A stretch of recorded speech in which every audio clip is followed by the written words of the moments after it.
Wow, I just finished a 3-day workshop here in Santa Cruz, California on the power of prayer with Carolyn Mace. And this has been like the perfect next step for me, not only in my life, but in my work that I do. So I want to share just very little, or say just a little bit about what I experienced here. And it's one of those kind of workshops where I've gone to, and especially with this woman, Carolyn Mace, because she is probably one of the most high voltage teachers that I have ever had the experience to work with. And it's one of those type of experiences where it's not just what you take in through your mind, because actually I have to write things down so that I can remember some of the things that she says. But the bigger aspect of this experience is what my body absorbs, like the visceral experience of what I'm being exposed to. And that's what happened here for me over these past 3 days. So right now I'm just full of information. I am just full of different connections that I hadn't quite been able to pinpoint. Like, I've been given language over the course of the past 3 days of things that I had internal knowings about, but hadn't quite yet had all the language to. And so you think, what's the power of prayer? Does this talk about, praying? And yes, it's that and so much more, because what we spoke about this weekend, what was discussed, was the power of holy language, and the holy language is that soul language. And so many times when I'm having conversations with clients and we're talking about how things are said and how things are interpreted, that there's two ways of being with information. There's the way of being with information that comes from the ego aspect of self, the first chakra, the survival instinct of self, versus like what is that higher octave of information and knowing and way of even speaking that is the soul language. And that's a whole different level of consciousness. And so that's what was discussed here today. And it was so amazing to be to have the opportunity to be in this environment. And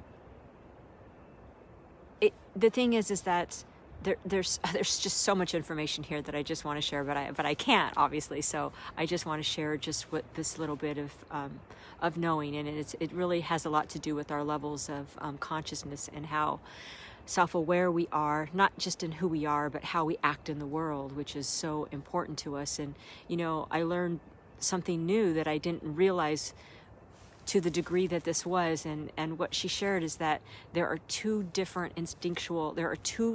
instinctual aspects of self. And the first is our instinct to survive. And this one, which was really powerful for me, is our instinct to create. And I always knew the information that if we are not creating on some level, then we go into some sort of hopelessness, apathy, being unhappy in our life, and ultimately a depression. But I never looked at it in terms of that it's instinctual for us to create in the way that I got it today. I knew it, but not to the degree. So it dropped in deeper for me today. And so that for myself is just propelling me even more so to share this information with all of you out there on a very deep level. And being on video like this, it's hard to really get into the depth of it. But if you think about that, if our instinct is to survive and also to create, it's almost like sometimes those are two opposing forces in our life, because we're so worried about surviving that we can't even create. And so then we are in this place of fear. We're in this place of depression in our life because we're not creating from that instinctual nature within ourselves, which is what we've come here to do, is to be creative vessels. And I think maybe some of you might be able to relate to that in ways in which your life maybe right now is not feeling as hopeful, as full, as joyful as you want it to. Is that, am I a creator? Am I in survival of just trying to get by day to day versus creating my life in a way that feels joyful and full and hopeful?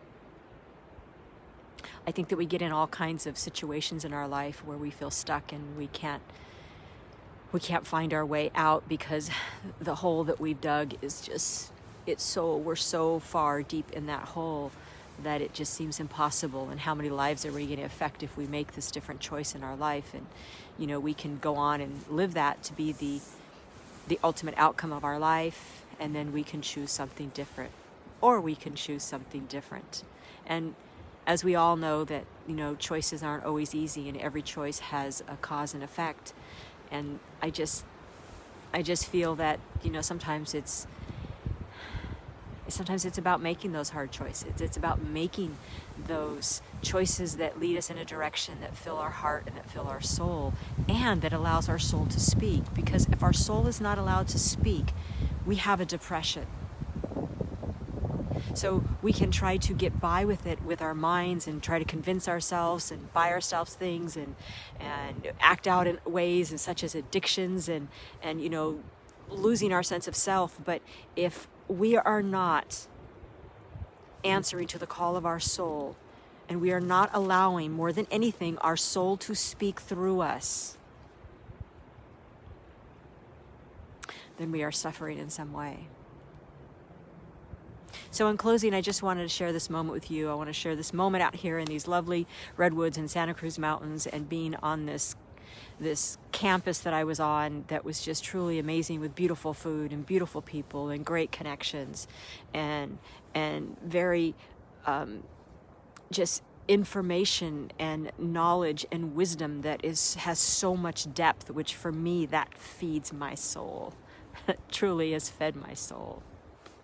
So I hope what I brought here today, and maybe just the feeling that I brought, is in some way helpful to you, to give you some food for thought, to say, are you feeding your soul? And more importantly, are you allowing your soul to speak? And even understanding the language in which your soul speaks, because that's what was brought up here today. Okay, not in closing, I got to say this one last piece. This was probably the biggest piece for me, and this was so great to actually have her bring this information into a form for me, because it's been out there for me, but I haven't been able to bring it in such clear form. Is that when we are in places in our lives and we're saying, what is my purpose? I can't find my purpose. Why am I here? If you do not understand the language in which the soul speaks, you will wander aimlessly looking for your purpose in life, because it's not about that thing that you do. It is about how your soul is speaking to you, and if you are following the guidance of it.